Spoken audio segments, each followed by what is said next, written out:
Welcome to Current Situation, your weekly political pulse. I'm your host, Joshua Gale, alongside South Carolina State House Representative Jordan Pace. Every week, our goal is to help you navigate the complex world of politics through a biblically conservative perspective. Before we jump into tonight's conversation, let's take a moment to thank our sponsor. Are you a veteran, medical professional, or first responder? Hi, I'm Travis Walthall, your trusted home loan chap. And at Premier Nationwide Lending, I specialize in serving heroes just like you. Whether you're protecting lives or healing patients, you deserve a home that reflects your dedication. As a VA loan expert and a specialist in medical professional financing, I'm here to provide your mortgage solutions. Contact me today to begin your journey. Premier Nationwide Lending. Visit us at loanslibrary.com/hello/Travis-Walthall. NMLS ID 1864838. Equal housing lender. Call for additional cost information. Other restrictions may apply. In this episode, we are airing Representative Jordan Pace's recent appearance on the Popular Podcast CrossPolitic. CrossPolitic mixes the taboo formula of faith, culture, and politics to bring clarity of the gospel across America. They are a community of Christians who desire to see Lordship of Christ in every corner of our culture, reigning over every politician, and changing every individual for our good and His glory. The hosts are pastors, deacons, and filmmakers who long to see our fallen and broken nation recognize Jesus as our Redeemer. Their hosts have interviewed notable presidential candidates such as Senator Ted Cruz and Dr. Ben Carson. They have written books, preached the gospel, made films, and they utilize every avenue possible to declare the gospel of our Lord to the whole world. To learn more, visit crosspolitic.com. Enjoy.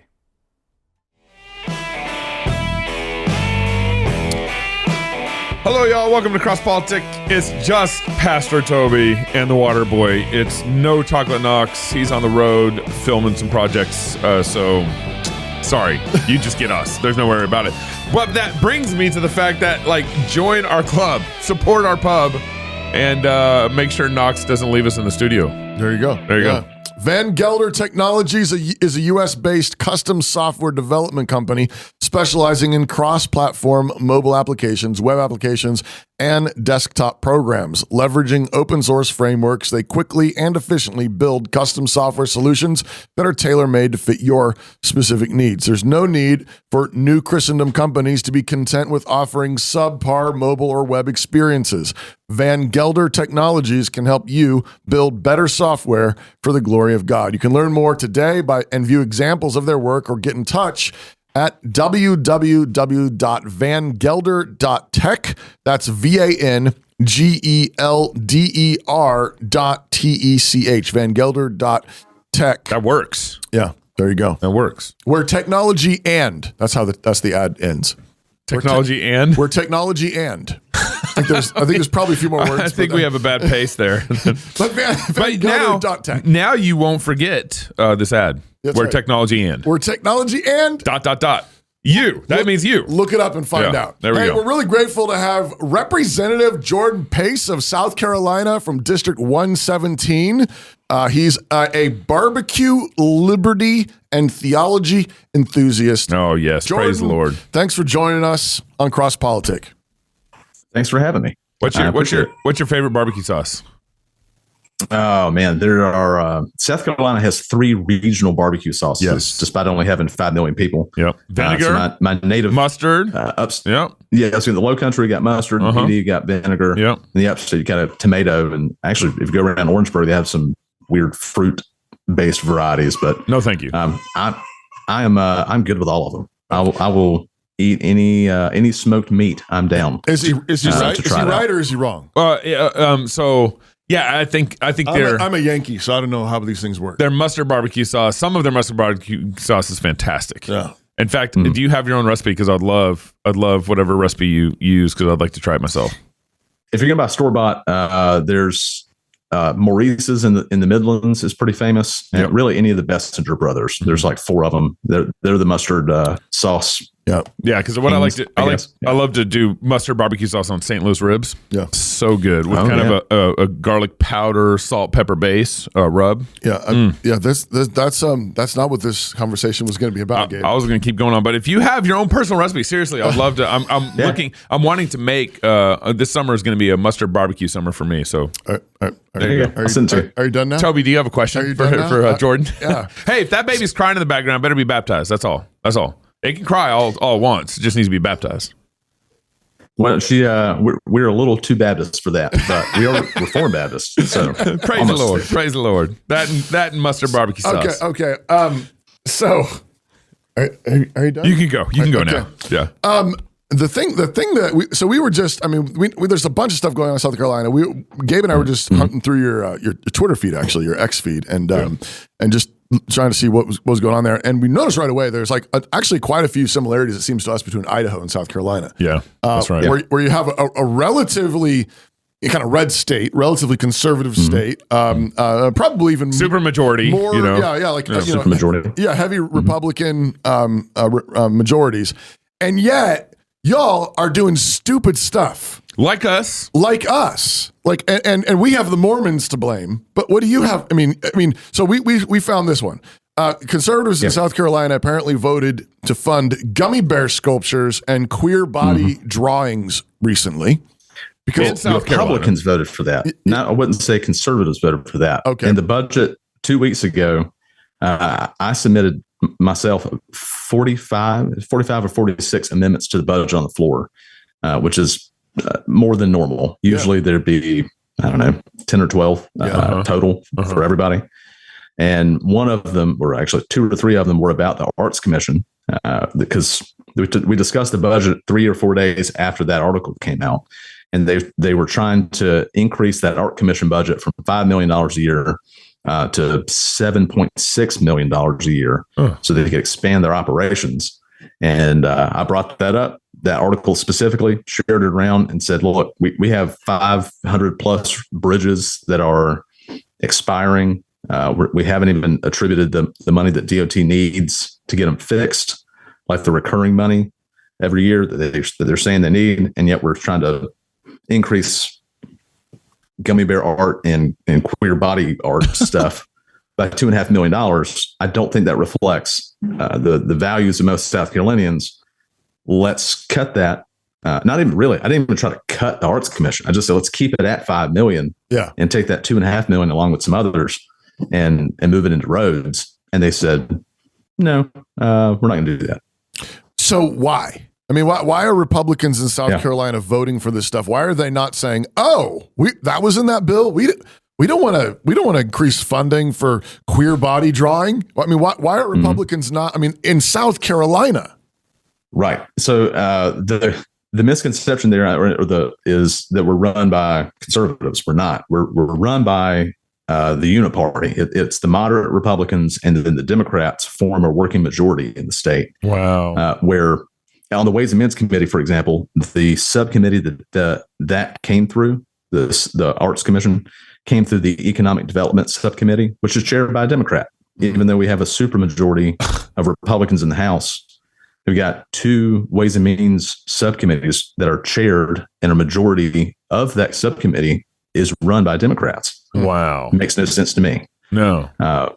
Part of it is, well, I say a huge part of that that we saw at the very beginning of last year was the growth of the Freedom Caucus Network, which I know you all have a pretty strong faction of that in Idaho. Yeah, and it's growing. Yep. Heather Scott. Yeah. Yep. We had 13 at launch. We're up to 16. I think we're going to have more, but just our existence really has in many ways pushed things in the right direction, but it also has put the leadership on notice that have done this kind of stuff forever, that we want it to change, and we're going to fight about it, and we're not just going to sit back.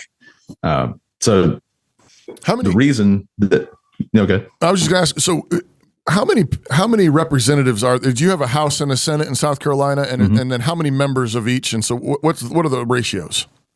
Yeah, so it's 124 members of the House. Yeah. And then I believe we got 46 members of the Senate. Okay. The 124 in the House, I think we have 77 Republicans and 36 Democrats. Is that math right up? Yeah, we got one vacancy right now. Okay. So we have 16 members of the Freedom Caucus. Now, in the January of last year, we had this falling out where they changed the rules of the House caucus. So for 100 plus years, the rules of the House caucus of all the elected Republicans was you show up, you pay your dues, and that's about it. And they were very loose.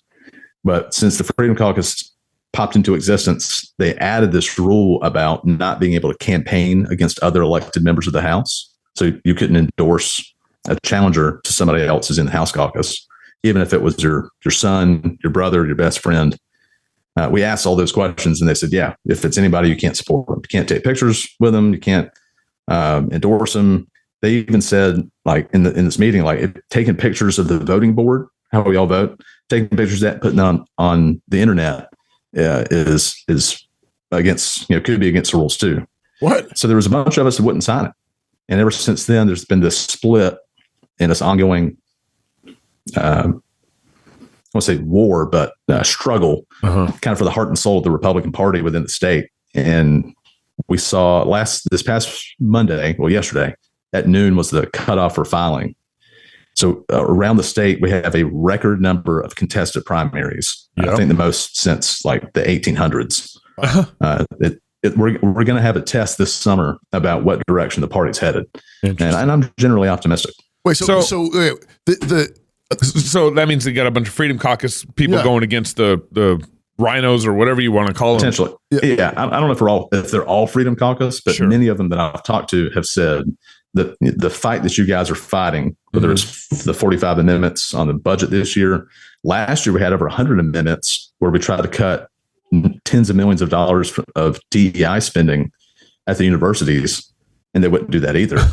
But those are the kind of things that they've said have inspired them to run, so even if they don't know what they're doing. So these new caucus rules, though, did I understand you right? So you as an elected House member are not allowed to say which, like in these who voted for who. You can't paste it on the internet. No, but in these upcoming races, in this primary, are you allowed to endorse the candidate that you think is the best candidate? I can, because I refuse to sign the rules. But they were trying to physically. So this is like Republican rules. Yeah. These are like House Republican caucus rules. I see. That they instituted new. But so you didn't sign it. So you're saying I didn't agree to those rules. But did we hear correctly that there was at least one House Republican that was kicked out? Oh, all of us that refused to sign it were kicked out. Physically, we were physically barred by the majority leader. Like he put his arms out and put hands on one person to stop us from coming into this second caucus meeting after we refused to sign it. Okay. So you're not in, like, you're Republicans, but you're not allowed to be part of the caucus party. The priests. Right. I have, this is my first term in the House. I've been to one caucus meeting, which was when we refused to sign those rules. Yeah. And they haven't allowed any of us that refused to sign it to come back since. So the one caucus meeting I went to, I got a standing ovation for beating a Democrat who was an avowed like socialist. Yeah. Beat her by 30 points, and then they wouldn't let me come back. he got the clap, and then that's it. They're like, wait a second. So, Jordan, I think our listeners that are tuning in, right now, legislative session is going on in your state right now. Mm-hmm. Our state, so forth. It's pretty much, I think every state has legislative session happening right now. In our state, we have a similar fight between the Freedom Caucus and the rhinos or the old guard or whatever you want to call them. And this year, because the Freedom Caucus has put a dent into things, the old guard has now raised millions of dollars to fund races at the precinct level. So I've been a precinct leader since 2014, 15. I can't remember my dates that and I never had a challenger. Yeah. This year I passed my baton off to a neighbor of mine, and he has a challenger in May. Okay. For a precinct leader. In fact, almost all our precinct available slots have a race. Yeah. Which is unheard of at least in my county. I don't know what it looks like statewide, but Pretty unusual. It's pretty unusual. Yeah. And so there's something like 958, something like that, precinct positions. Okay. And they're funding, millions of dollars of funding are going down to the precinct because the old guard doesn't like the inroads that we've made into the party. And so they're going right to the grassroots. And this is where, like, taking care of your community, loving your neighbor means paying attention to what is going on all the way down to the neighborhood level. Yeah. Look around, find who your precinct leader is, figure it out, and then just vote in May, because it actually has major implications of what happens at the top. Yeah. It's incredible. Are you seeing similar things in South Carolina, Jordan? Yeah, so there's a couple of dark money groups like 501c4s that you can't tell who's giving them money and who's operating them other than whatever attorney registered them. They spent collectively well over $1 million over the last year doing mailers and text message, like phone like fake surveys, attacking Freedom Caucus members. Trump just asked me, Trump before the show just texted me, tell me to fill out a survey. He literally did. I think it was Trump actually with Trump himself, exclusive from Trump. Yeah. So partially because of that, I'm trying to remember how many full page. There were at least 3 full page mailers that went out in all of our districts. Probably 5 text messages per member. Wow. So like 14 of the 16 of us have primary challengers. Providentially, I don't. I mean, purely attribute that to the Lord's hand, but they recruited 10 to 12 members, or people who run against our members. But on the other side, because of their antics and because of the stuff that they've done and the lack of action that they've done on the floor, we've got 30 people that have signed up to run against kind of the status quo incumbents. Wow. So that's why I'm tentatively optimistic. I think we can, with the support of the grassroots and strong conservatives, we can hold our seats and then gain some more. And that's really what could really be a fulcrum of change in South Carolina, to get away from the gummy bear art and crazy wasteful spending and Green New Deal. I mean, our Department of Commerce and governor is just obsessed with electric vehicles, battery plants. Last year we gave $1.3 billion in cash, not tax rebates, like cash out of the Treasury, to Scout Motors, to Volkswagen, to build a electric truck and SUV a foreign business plant. A foreign business, right, with a history of not so great financial management. And I asked a couple, I voted against it. I was the only person to ask a question on the floor when we passed it.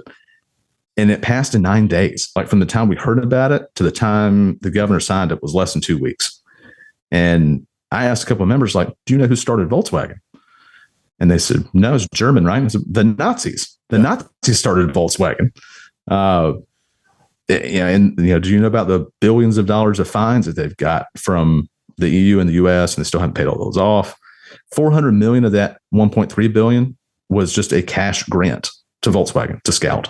Just here's $400 million from the taxpayers to build your plant. And they told us, hey, it's going to be 4,000 jobs. I asked to see the agreement because I work in commercial real estate when I'm out in the legislature before we voted on it. And they said, no, it's confidential. You can't read it until it's voted on and signed. Unbelievable. It's very Pelosi, right? Yeah. You can vote on it, then read it. Yeah. When I finally got my hands on it, the Scout doesn't have to produce 4,000 jobs. They only have to produce like 400 jobs. All their suppliers and stuff they think will bring 4,000. So the whole thing was just bunk. Wow. That's kind of par for the course in South Carolina, and that's the kind of stuff that we're looking to stop. You guys are aware that we have a new app, right? If not, you should download it right now. Head on over to your favorite app store, type in CrossPolitic or Fight Laugh Feast or Pub TV. And once you find the app, you might need to update your app, or if you have a Droid phone, you may need to delete your current FLF app and re-download it. But once you download it, you'll be able to view or listen to all our content right on your mobile device. Every show, backstage content for Pub members. As always, if you'd like to sign up for a Pub membership, head over to fightlaughfeast.com. Go to fightlaughfeast.com. Become a pub member. The Fight Laugh Feast Pub is our app, but then if you become a club member, a pub member, you get access to all our conference talks. You get access discounts to our conference, to our backstage conversations with many of our guests, and you get discounts to the Fight Laugh Feast conference. So, Jordan, why is I guess two things. What have you seen as a legislator with Christians being involved in politics? Has it been pretty weak sauce? Is it pretty difficult to get them out to vote? That kind of thing. Secondly, why is South Carolina strategic to our nation? I think Idaho is, in terms of conservatives owning it and running it, and Christians running our state. Is South Carolina? Why would South Carolina be strategic to our nation? So we'll answer the second question first and then go backward. Yes, I think South Carolina is one because we have the first in the South presidential primary for the last 50 or so years. So presidential candidates always come through South Carolina. We get a lot of face time with them, and it can have a lot of influence there. Yeah. And then the other side on the economic level is we have the Port of Charleston, which is just down the road from the district that I represent. That's one of the, I think, 2 or 3 ports on all of the East Coast that can handle the big super tankers that come through the Panama Canal now. So we're seeing crazy amount of growth in industry and distribution just because of the port. So on a political level, though, beyond the presidential, and very much like Idaho, any state where the conservatives or where Republicans have a super majority in both houses, have the governorship, should be leading the way, like Florida's doing, on these conservative policies and setting that standard and pushing that Overton window. Whereas the left is just a lot more strategic about it. And this goes to your first question: are Christians active? Yeah, I think a lot of them are. Are we wise like serpents and gentle like doves when we should be? Most of the time, no, we're not. We don't have that serrated edge that we should, and apply it as necessary. We're too nice. And I appreciate what you guys have done. I've listened to CrossPolitic for 4 or 5 years since y'all were on satellite TV and before any apps or anything like that. So, and big Canon Plus subscriber. The stuff that y'all are doing are helping intellectually Christians all over the country in pushing that narrative and pushing that over to window, because the left's good at it. The left, and they use rules for radicals for the last half century very effectively.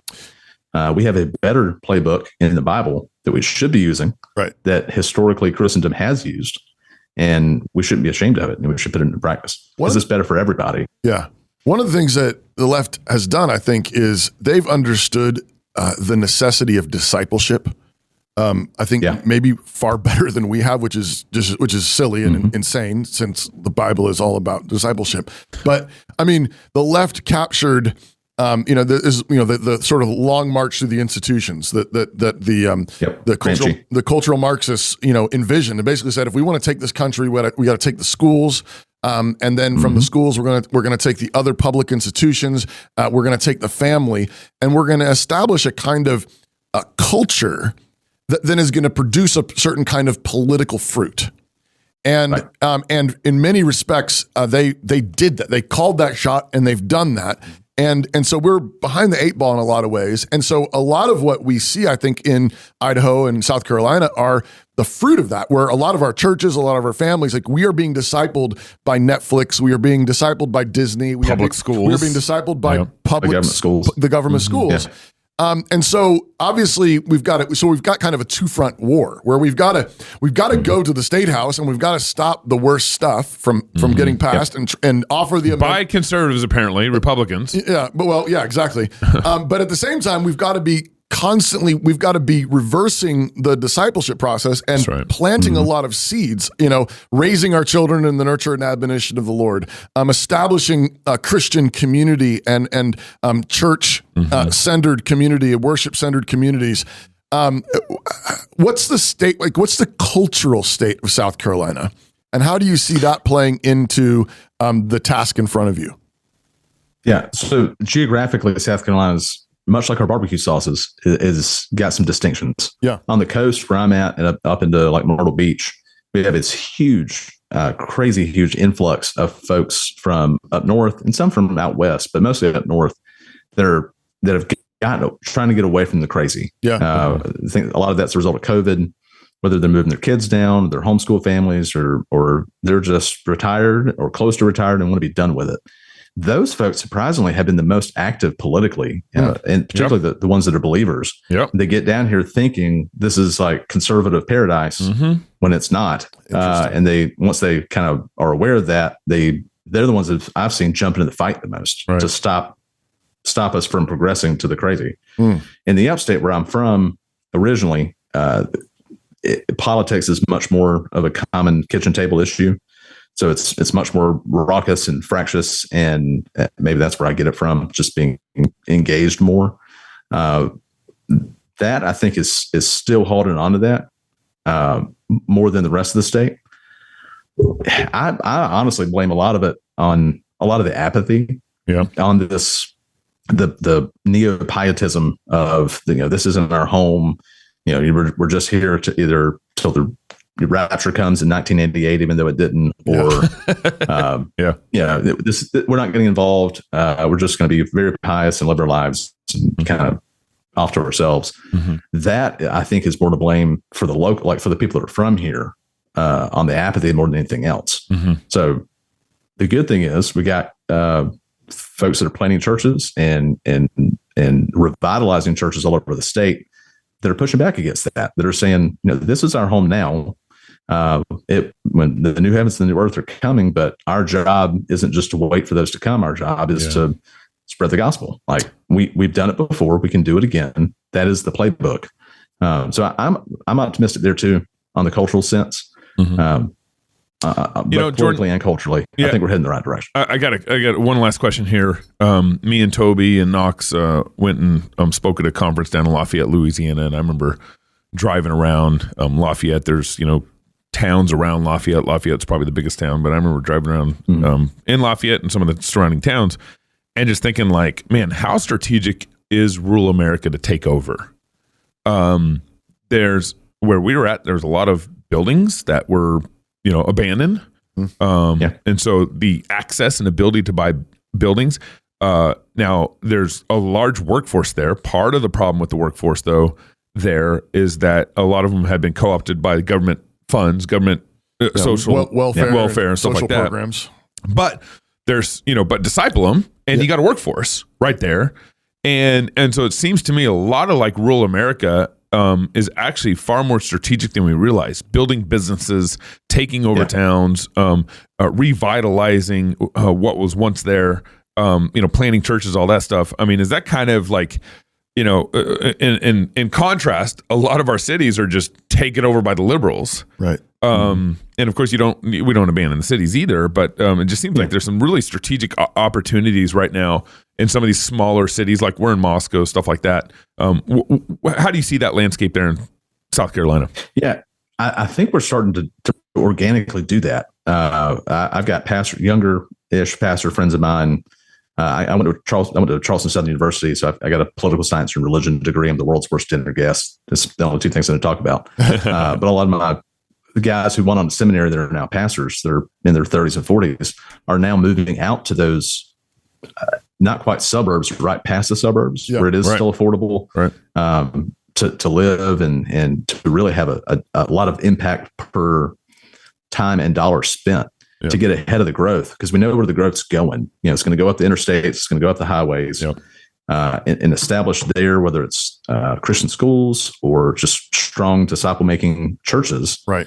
And having a big impact. And I'm very encouraged by that. A lot of those guys, we were in college, we were reading, the Ligon Duncans and the Tim Kellers and Why Cities Matter. I mean, I've got it somewhere behind me on the bookshelf, right? And they do matter, like you said, but if you have limited resources, you can apply those resources a lot more effectively and a lot more efficiently in those kind of areas. We're starting to. That's good. Okay. So we're going to end the segment. Do you got a couple more minutes? Yeah, sure. All right. You just said Ligon Duncan. And so I just feel like we need to ask a question around that. We should ask. There's a question there somewhere. There's a question there, and maybe Tim Keller too. I mean, related. I mean, I'd like to hear maybe some of that. Yeah. Where can people go to follow you, Jordan, or track with what you're doing there in South Carolina? Yeah, so 2 places, jordanpace.com. Particularly if you live in South Carolina, I do an email newsletter about what's going on in the State House. I usually try to do it every 2 weeks. Jordan Pace, P-A-C-E. Jordan, P-A-C-E. Yep. And then we also, a friend of mine who I'm Reformed Baptist, he's of the more charismatic Pentecostal variety. We started a podcast very similar to you guys, but South Carolina specific, about how politics and faith intersect, called The Current Situation. So if you go to currentsituationpodcast.com, you can follow that along there. Awesome. Well, hey, thank you so much for coming on. We appreciate it. We'll see you in the backstage here in a minute. Sure. So if you're single, get married. If you're married, have kids. If you have kids and they're crying in the background because they want to get baptized, that's why they're crying. Yeah. You should go baptize them. Until tomorrow, love God with all your heart, soul, mind, and strength. Love your neighbor as yourself. Go fight, laugh, and feast. This is CrossPolitic without Knox.